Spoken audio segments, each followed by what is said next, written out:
Ito mga boss, kakapit na natin yung cylinder head gasket ng bago mga boss. Nung bumili ng mangyari ng gasket mga boss ay wala talagang butas tong dito. Wala silang mabiling may butas tong dito mga boss. Kailangan may magkaroon ng butas sa gasket mga boss kasi malaking supply ito ng tubig Kaya ang dahilan nito mga boss ay sobrang init ang makina itong sa upper hose. Kasi itong dulo mga boss dito sa cylinder head to nakakabit punta to ng upper hose dito. Kaya dapat itong butas tong tatlo ay magkaroon to siya ng supply or daluyan ng tubig galing dito sa head papuntang cylinder head mismo mga boss. Ngayon naghanap yung may-ari ng gasket ng may butas dito mga boss at saka wala talaga siyang mahanap mga boss. Kaya ang ginawa niya, bumili na sila ng gasket na walang butas. Ang ginawa ko mga boss, nag-experiment ako ay binutasan ko na lang dito. Yung tatlo na to. Kaya sa ngayon mga boss ay mayroon na siyang lawyan ng tubig itong tatlo. Kaya ngayon mga boss, subukan natin magkaroon ba ng success yung experiment natin mga boss. Kasi no choice tayo mga boss, walang gasket na mabibuilding may butas dito. Ang gagawin ko mga boss, kakabit ko na lang to. Tapos maglagay ako ng gasket shellac. Ito mga bossing. Punasan ko muna tong gasket para ikabit natin.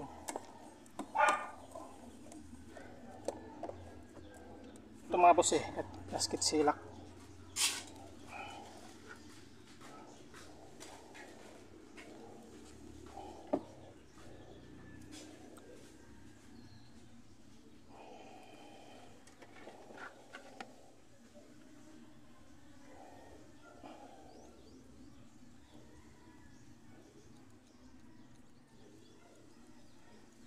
Itong gasket shellac mga boss hindi tubig or sa oil. Kasi parang liquid ng mundo mga boss Hindi katulad ng mga gasket na silicone or ano pa mang nilalagay ito. Titigas to dito sa ilalim mga boss at babara dito sa maliliit na butas. Kaya ang nangyayari mga boss ay magkaroon siya ng bara sa mga daluyan ng tubig or sa mga maliliit na butas dito sa mismong head o doon sa block. Kaya ingat-ingat lang mga bossing. Huwag naman masyadong makapal yung paglagay. Ang purpose lang naman dito natin mga boss ay ma-sealed yung mismong gasket. Matibay naman tong gasket na mga boss kasi MLS ito yung uso ngayon sa mga manufactured. Ang importante lang dito mga boss kung paano mo siya ikakabit. Yan mga boss, tapos na tayo.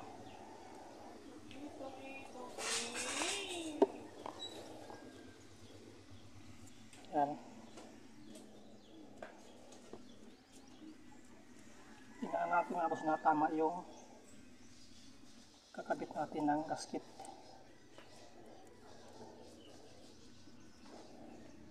Kunti-kunti lang.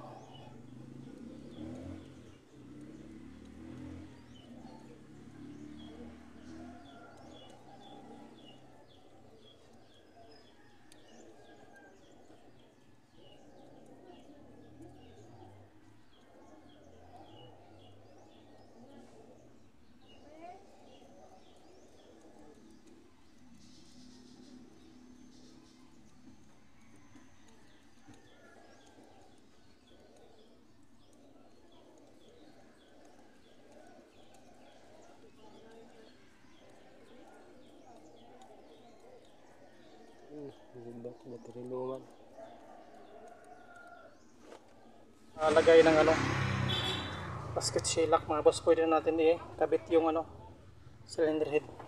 Ganyan.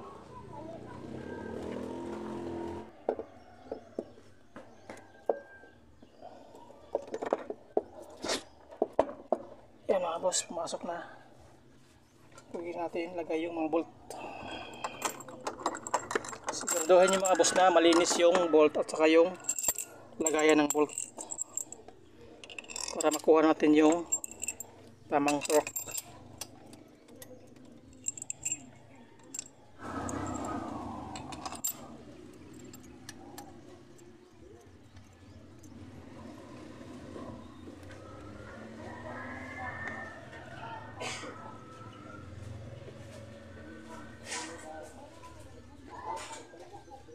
Para mas mabilis natin mahigpitan mga boss, yan, gamit lang tayo ng impact wrench.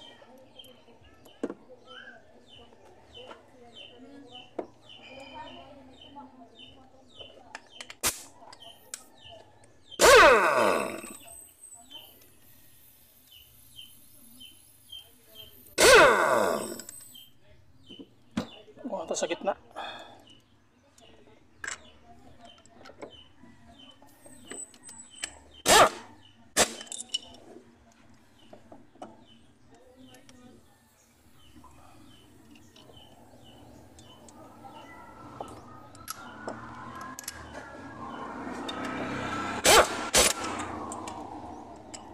Na tapos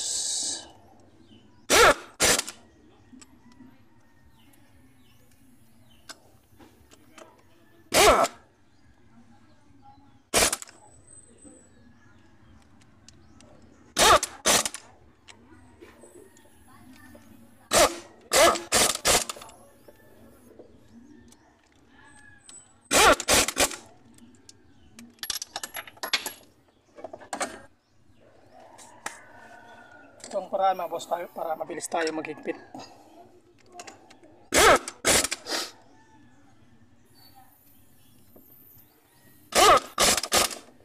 Siguraduhin nyo lang na naka-thread ng maayos yung mga bolt bago nyo i-impact. Yan. Simulan na tayo sa torque mga boss.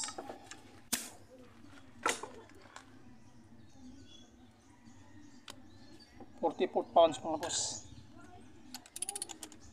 Wala ako ng extension.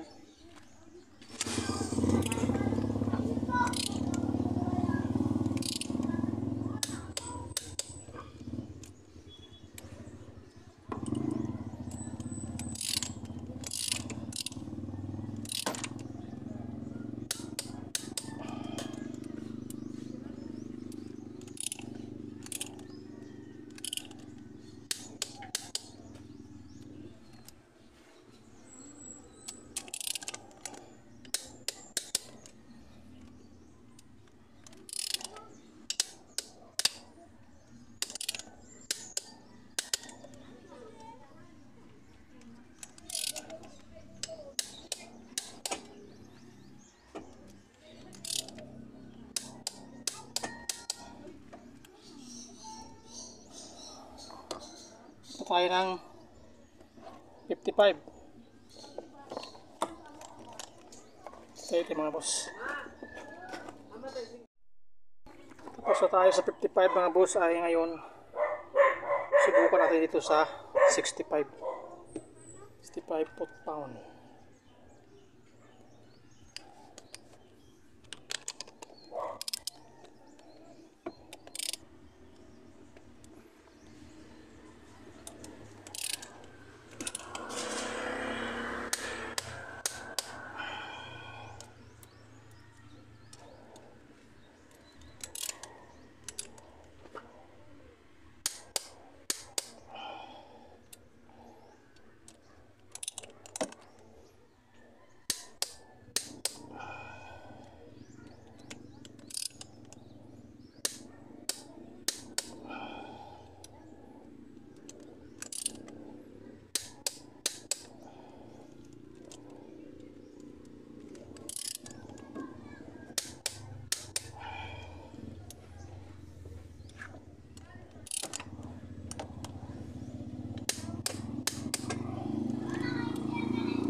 last mga boss ay lagay natin sa 70.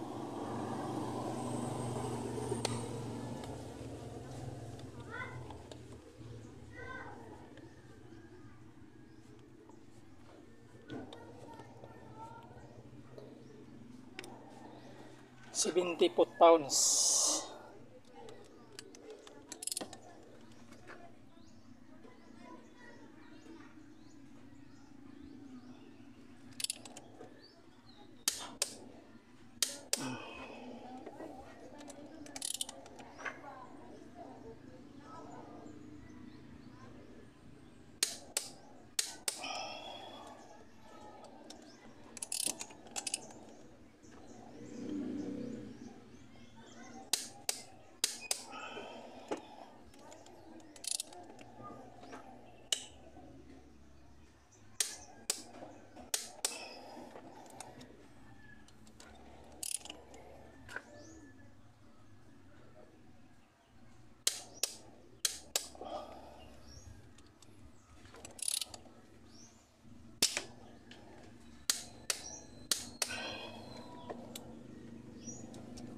ay mga boss, hanggang 70 pounds lang tayo.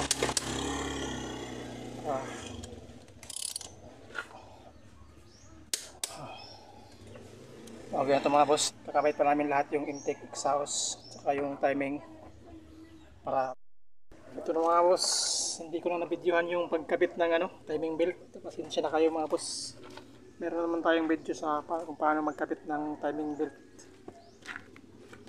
Ito na yung finished product mga boss. Ngayon mga boss ay paandarin na natin.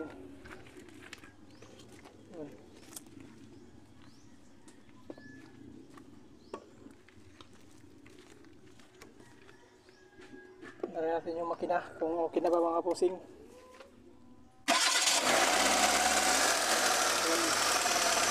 Pang-click naman siya mga boss.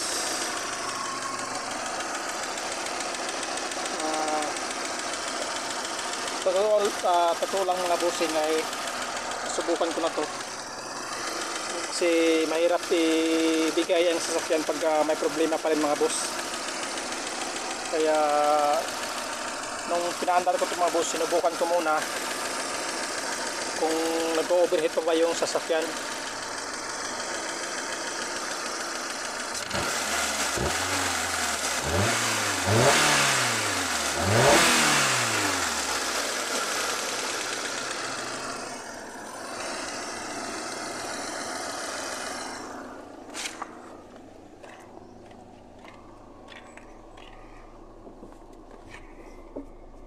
Mga boss, may check engine siya, i-scan ko na lang to.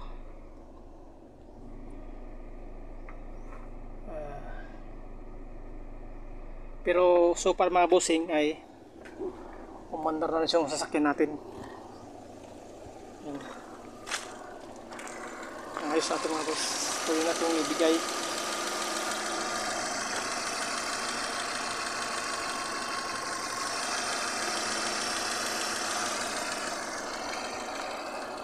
Kaya mga bossing, wala na siyang overheating. Pwede na itong ibigay sa may-ari.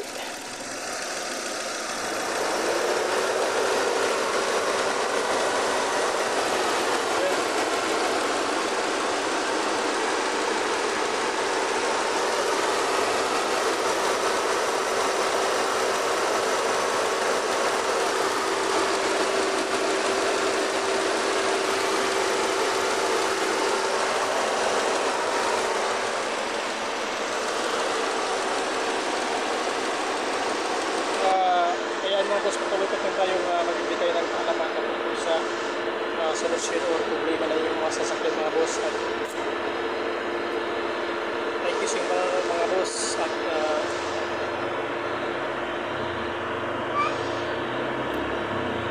good luck sa yung lahat mga boss.